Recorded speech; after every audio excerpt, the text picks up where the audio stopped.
Hello, नमस्कार विद्यार्थी मित्रांनो. परत एकदा आपल्या यूट्यूब चॅनलवरती आपल्या सर्वांचे हार्दिक स्वागत.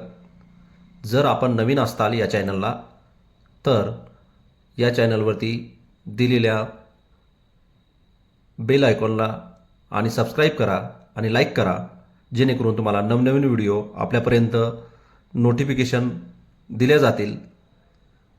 तुम्हाला सांगितल्या पद्धतीने we are going to start as a second part of virtual messages. ज्या पद्धतीनं you can see here the question paper of board formation, that is of 2024. Actually we are going to open that page number which was very important for us to understand to get out of marks. I think मला वाटतं first part आपण घेतलेला आहे, तर त्याच virtual मेसेजचा हा आपण second part घेतोय.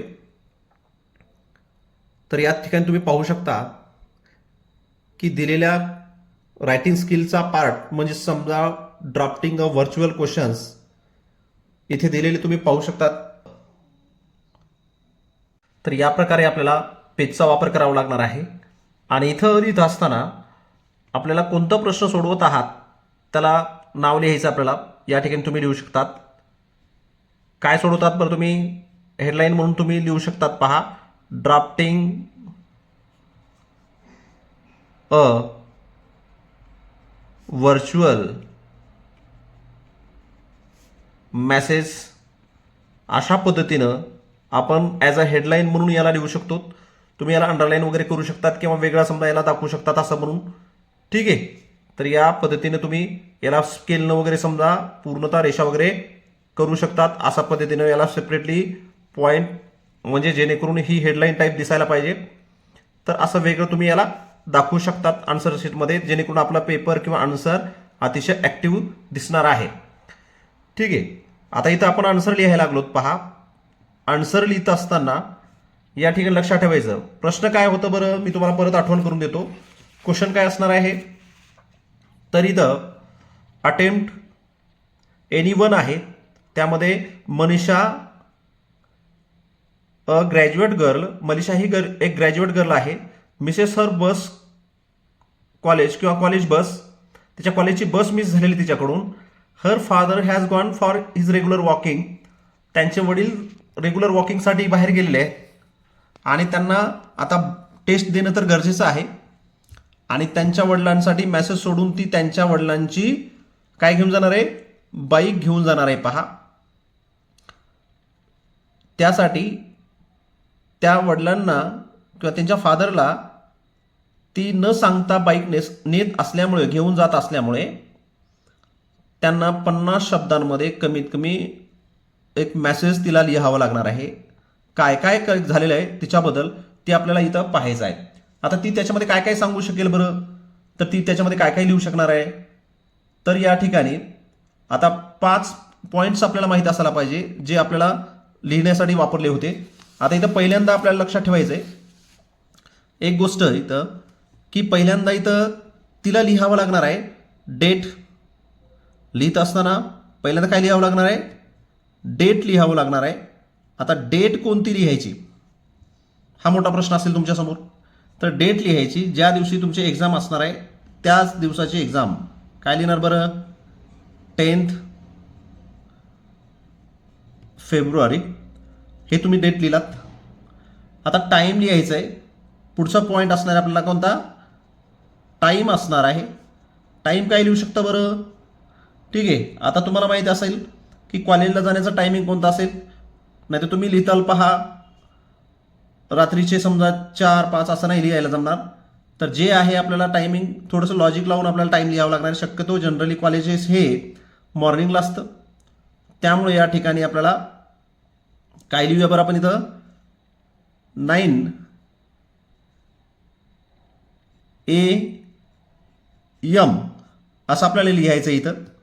ठीक आहे, तर या ठिकाणी आपल्याला 9 AM असं लिहिल्यानंतर पुढे 2 पॉईंट झाले. पहा, आता पुढचा पॉईंट असणार आहे आपल्याला ज्यांच्या नावानं हा मेसेज करायचा आहे तो मेसेज लिहायचा आहे, त्यांचं नाव लिहायचं इथं. आता सांगा बरं, समजा तुमचा माहिती असतो की हा मेसेज कोण लिहित आहे, 2-3 पॉईंट लक्षात ठेवायचे. डेट, टाईम आणि मेसेज कोणाला लिहायचं आहे आणि कोण लिहिणार आहे. आता मेसेज कोणाला लिहायचं हे समजलंय. तर या ठिकाणी मेसेज लिहित असताना तिला तिच्या फादरला लिहायचं आहे, म्हणून या ठिकाणी आपण लिहू शकतात की इथं डिअर फादर, सिंपल क्वेश्चन असणार आहे. ठीक आहे, कॉमा दिला आपण. आता या ठिकाणी झालं, समजा ज्यांना मेसेज लिहायचंय त्यांचं नाव. आता काय लिहावं लागणार आहे बरं, तर या ठिकाणी मी परत एकदा तुम्हाला क्वेश्चन पेपर दाखवतोय. ठीक आहे, क्वेश्चन पेपरमध्ये पहा, लक्षात ठेवा. तिची बस विसरली म्हणजे मिस झालेली आहे. त्यांच्या वडिलांना गाडी घेऊन जाण्यासाठी परमिशन पाहिजे आहे. त्यासाठी तिनं सांगायचे नेमकं गाडी का नेत आहे तिनं, हे कारण देखील तिला सांगावं लागणार आहे. म्हणून या ठिकाणी लिहित असताना तुम्ही पाहू शकतात की ती सांगणार आहे, स्वतःहून मेसेज लिहित असल्यामुळे या ठिकाणी किंवा थर्ड पार्टीचा मेसेज तिने देत नाही, तर तिने काय करते, स्वतःचीच प्रॉब्लेम स्वतः सांगत असल्यामुळे स्वतःसाठी वापरले जाणारे 2 प्रोनाउन आहेत. म्हणून सुरुवातीला कोणतं प्रोनाउन वापरायला पाहिजे, स्पीकर म्हणून तुम्ही 2 प्रोनाउन वापरू शकतात, सिंग्युलर आय, प्लुरल वी. म्हणून ती स्वतःसाठी काय वापरेल बरं, स्वतःसाठी वापरणार आहे आय. म्हणून या ठिकाणी लिहित असताना ती लिहिल आय. वाक्यात कन्वर्ट करत असताना माझ्या कॉलेजची बस आज सकाळी माझ्याकडून काय झालेले, मिस झालेले. म्हणून पहा, वाक्य कंप्लीट करत असताना I missed my college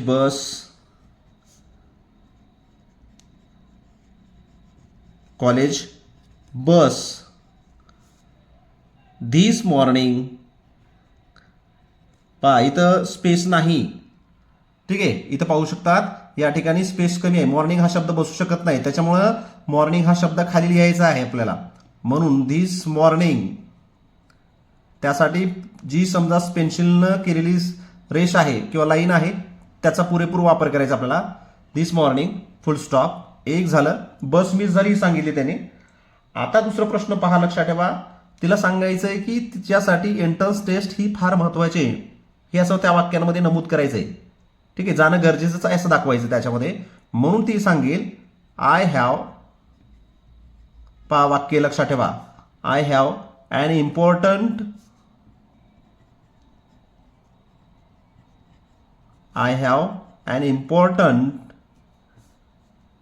entrance, पहा एंट्रन्स टेस्ट टुडे. आजची एक्झाम किंवा एंट्रन्स टेस्ट तिच्यासाठी फार उपयोगाची आहे, अशा पद्धतीनं तिनं सांगितली या वाक्यांमध्ये. ठीक आहे, आणि त्याच्यानंतर पुढे आपल्याला वाक्य कंटिन्यू करत असताना सांगता येईल, बघा लक्षात ठेवा. इट हॅज अर्जंट, माझ्यासाठी खूप अर्जंट आहे असं देखील सांगेल. अर्जंटेड असं लिहूया समजा आपण. It has urgented for me. ठीक आहे, आणि म्हणून सिंपल वाक्यांमध्ये देतोय तुम्हाला, आय नीडेड किंवा आय नीड युअर बाईक. अशा पद्धतीने वाक्य लिहूया, कारण बाईक पाहिजे तिला बाईकची गरज असणार आहे. बाईक टू गेट, कशासाठी बरं, बाईक कशासाठी पाहिजे, टू गेट द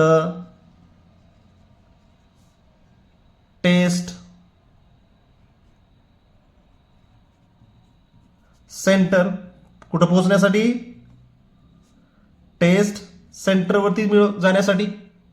ठीक आहे, आता कशासाठी बरं, ऑन टाइम असं आपण लिहू शकता. वेळेत पोहोचण्यासाठी तिला बाईकची आवश्यकता आहे. ठीक आहे, पुन्हा पहा, लक्षात ठेवा. आता विनंती करावं लागणार आहे त्यांना, please leave the key for me, माझ्यासाठी चावी सोडून जावा किंवा की सोडून जावा असं त्याला सांगावं लागणार आहे. आणि एक प्रॉमिस करावं लागेल, विमानासारखं चालवणार नाही तर अतिशय काळजीपूर्वक मी बाईक चालवेन असं त्यांना प्रॉमिस करावं लागेल. आय विल बी केअरफुल, कारण आता पॅरेंट्सला फार काळजी असते म्हणून समजा हा वाक्य वापरावं लागेल. ठीक आहे, केअरफुल, केअरफुल असं आपल्याला सांगता येईल. आणि त्यानंतर ठीक आहे, आता सी यू नंतर बोलू असं देखील आपल्याला शेवटी सी यू लॅटर किंवा लेटर नाही तर काय बरं, लॅटर. आणि या ठिकाणी हे झालं पहा main body of virtual messages. या ठिकाणी 50 शब्दांमध्ये लिहायचं होतं. अतिशय लहान वाक्यांमध्ये आपण हे लिहिण्याचा प्रयत्न केलेला आहे. आणि शेवटी आपल्याला काय लिहायचं बरं, शेवटचं पॉईंट राहिलं.